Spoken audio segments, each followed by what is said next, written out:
En ce début d'année 2025, donc un peu plus de 6 mois maintenant, j'ai réussi à lire 3 livres.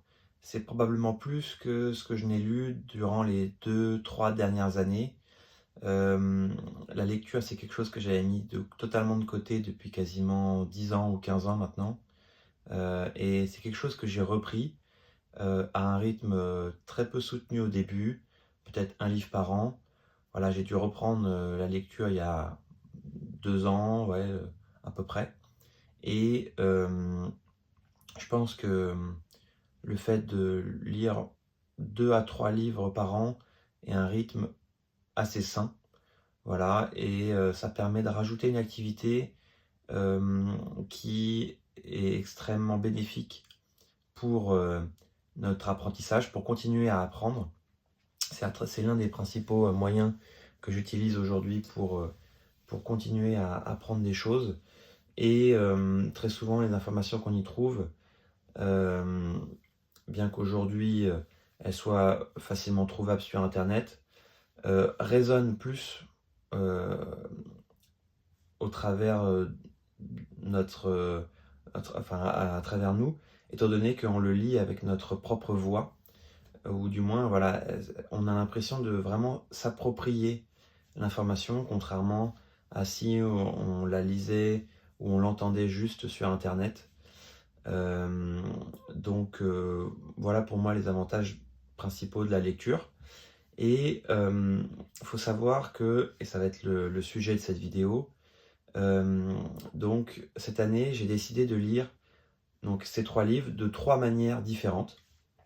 Donc j'ai décidé de vous faire un petit retour d'expérience sur ces 3 façons de lire le livre, étant donné que moi j'étais extrêmement indécis et incapable de vraiment me fixer une seule, façon de lire. Je J'ai voulu tester et je vais vous donner un peu mon retour d'expérience sur, ces différentes façons de lire un livre.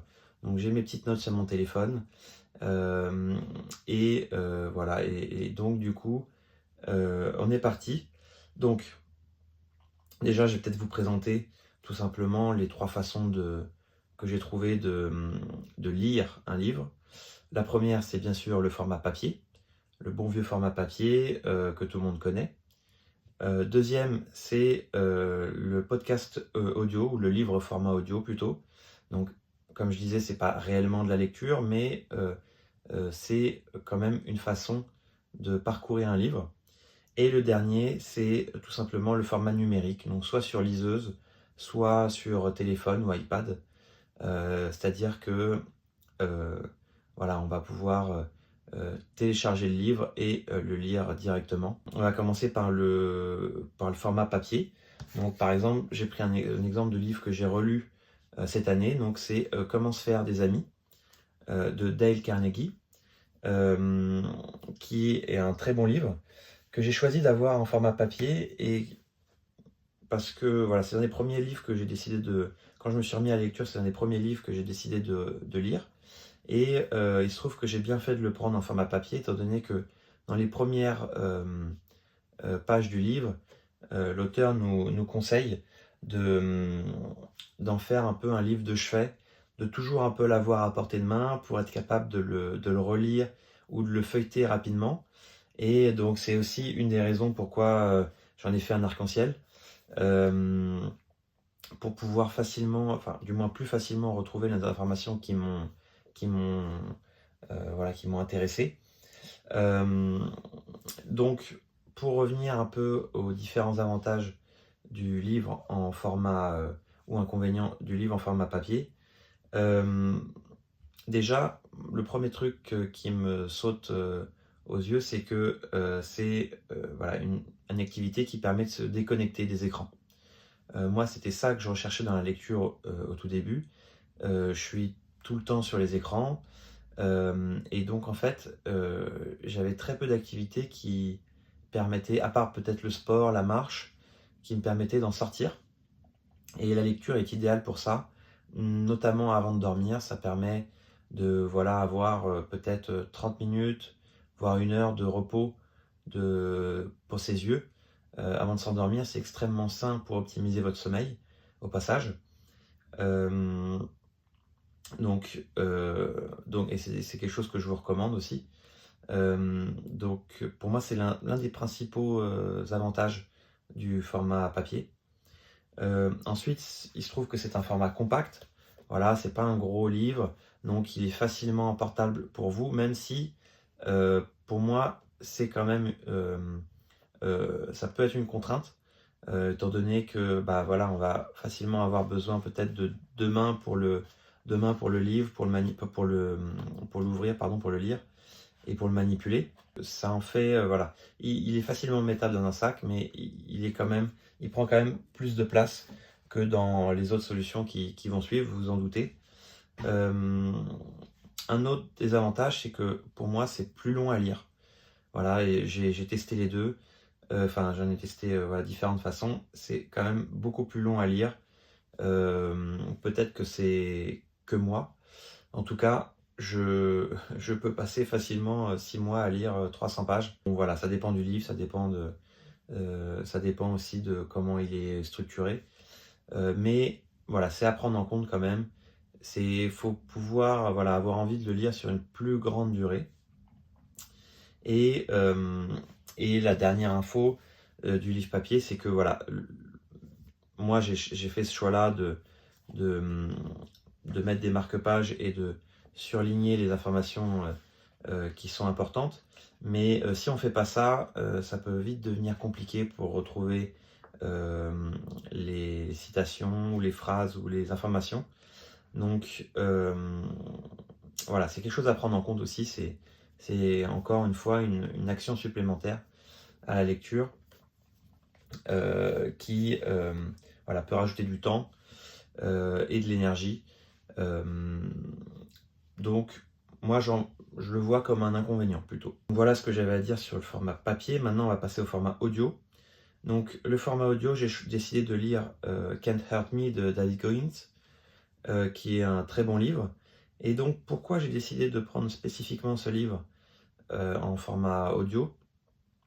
Tout simplement parce que j'ai écouté pas mal de vidéos de David Goggins et il se trouve que sa voix et son intonation résonnent en nous.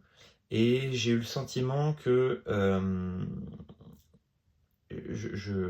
j'avais envie voilà, si jamais je le lisais avec ma propre voix, j'aurais pas la même intensité dans les paroles et dans les phrases qui sont dites dans le livre. Donc, bien que ce soit pas lui qui lise entièrement le livre audio, il y est présent quand même. Et je trouve que ça rajoute voilà, quelque chose en plus au livre. Donc, c'est à prendre en compte. À mon avis, je pense que cet argument-là n'est peut-être pas pertinent pour tous les livres. En tout cas, celui-ci s'y prêtait bien. Et ça m'a permis de découvrir donc les livres audio que je trouve extrêmement pertinents et extrêmement efficaces. Tout simplement parce que on peut faire autre chose en même temps, on peut faire une autre activité, on peut aller marcher, on peut faire du sport et on peut faire des activités du quotidien, voilà, du rangement, du ménage, de la cuisine. Donc c'est quelque chose qui peut facilement être mis en pause et repris. Et donc, pour moi, c'est un des gros avantages du livre audio. Il y a aussi un autre aspect, c'est que moi, je voulais en profiter pour le prendre en anglais et travailler, on va dire, mon écoute de l'anglais. Et donc, bah, il n'y avait que le livre audio qui permettait ça. Lire un livre en anglais, c'est du coup sans l'accent. Et donc, si vous voulez travailler donc, votre écoute, le livre audio en anglais sera idéal pour ça. Il y a énormément de très bons livres qui viennent dans tous les cas des États-Unis. Donc, vous aurez la version anglaise facilement disponible sur les plateformes et même d'ailleurs sûrement beaucoup plus disponible que le livre en anglais lui-même. Un autre point aussi, c'est que le livre audio s'écoute beaucoup plus vite. Donc, ça permet de lire un livre, voilà, lire on s'entend, de manière beaucoup plus rapide. Je pense que si jamais j'écoutais uniquement des livres audio, je serais capable de peut-être en écouter, je dirais, voilà, peut-être le double de ce que je lis chaque année. Donc peut-être 5 ou 6 livres en format audio, contrairement à 3 en format papier, voire 2, en fonction de la taille. Donc c'est pas négligeable. Et concernant le dernier format, donc qui est le format numérique, que moi j'ai décidé de lire sur iPad ou téléphone, tout simplement parce que les deux sont synchronisés, ça me permet de choisir entre l'un ou l'autre. Et voilà, ça m'évite de rajouter un nouvel objet, notamment une liseuse. Enfin, l'iPad remplit tout à fait la fonctionnalité d'une liseuse. Et donc, le livre que j'ai décidé de lire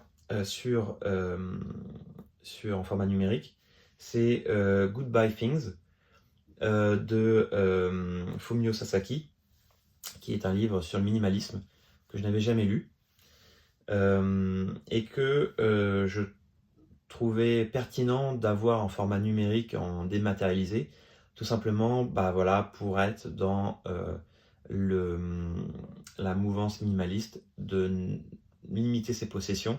C'est un objet en moins, voilà, tout ce qui est stocké dans votre cloud, dans votre iPad, téléphone ou ordinateur, voilà, c'est des objets qui y a en moins. Donc c'est une démarche que j'aurais tendance à accentuer dans dans les prochaines années, étant donné que je compte passer par la numérisation de tous mes papiers. Pour l'instant, j'ai fait un énorme tri à l'intérieur.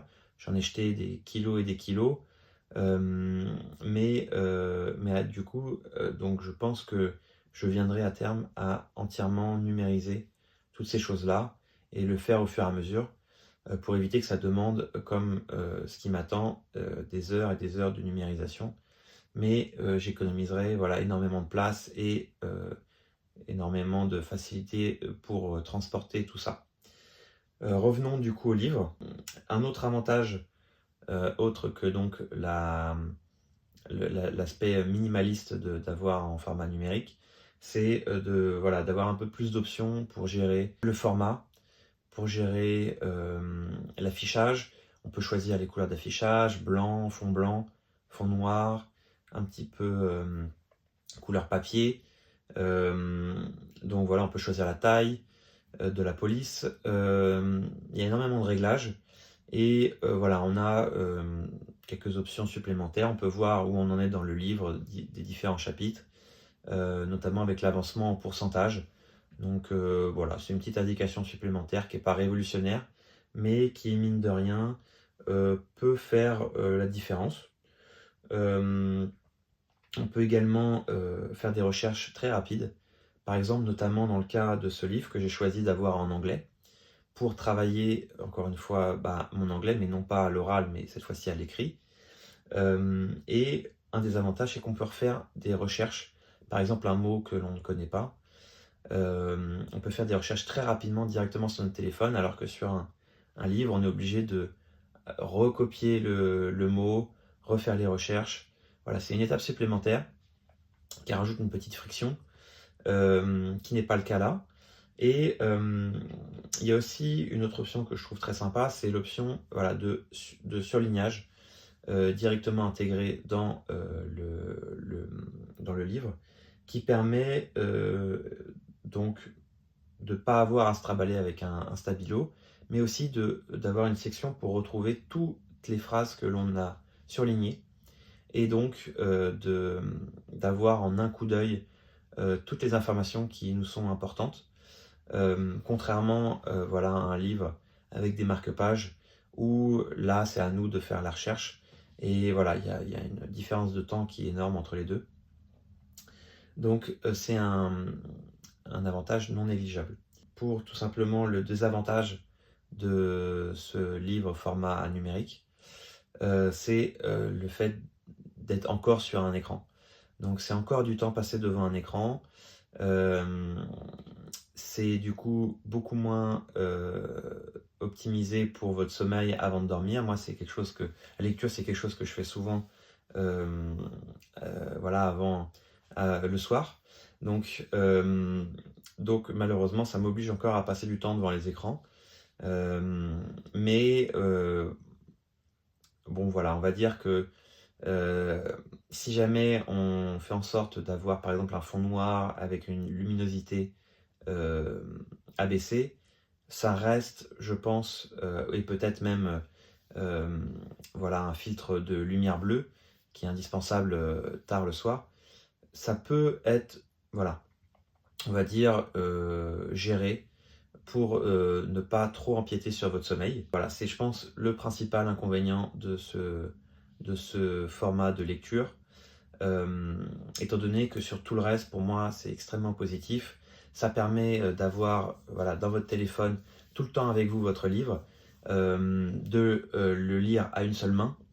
Donc, vous pouvez le lire dans les transports en commun, debout, assis, euh, même quand vous avez seulement 1 à 2 minutes, vous pouvez sortir votre téléphone, lire quelques paragraphes et ensuite tout arrêter. Et dans tous les cas, le téléphone va sauvegarder directement là où vous en êtes.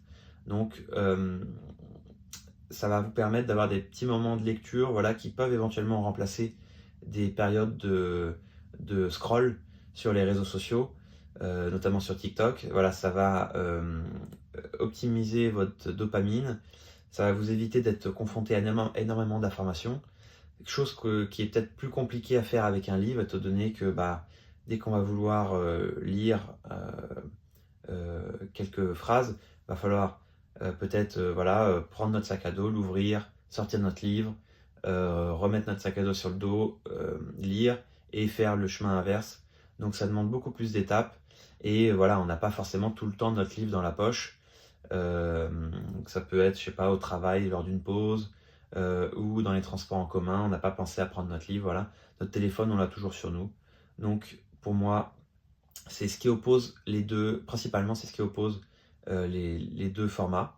En conclusion de ce petit retour d'expérience sur les 3 façons de lire un livre, je suis content, ça s'est fait plus ou moins de manière aléatoire, c'est-à-dire que j'avais pas forcément décidé de tester chaque format. Mais il se trouve que bah, en fait, en fonction du livre que j'avais choisi de lire, le format était relativement cohérent. Et donc c'est pour ça que j'ai décidé de vous faire ce retour-là. Euh, Mon format préféré, en réalité j'aime les trois. Étant donné que j'aime la déconnexion du livre papier, j'aime le fait que en format audio, on puisse l'écouter en faisant autre chose. Et j'aime l'aspect voilà, très nomade du livre numérique.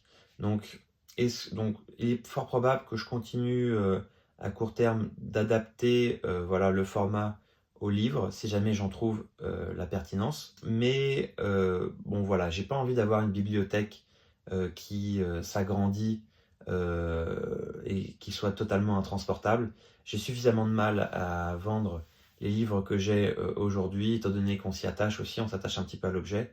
Donc, euh, je dirais qu'il est quand même plus probable pour moi dans les années et mois à venir que je passe au format euh, audio ou au format numérique, probablement plus numérique, étant donné que voilà, audio, il y a également des podcasts, donc voilà, ça va me permettre d'avoir différents modes d'écoute. Donc voilà, je vous encourage à faire le test également pour vous, voir le format qui vous convient le mieux, et j'espère que voilà, ce petit retour vous a aidé. Je vous dis à très bientôt donc, pour une prochaine vidéo et portez-vous bien. Salut!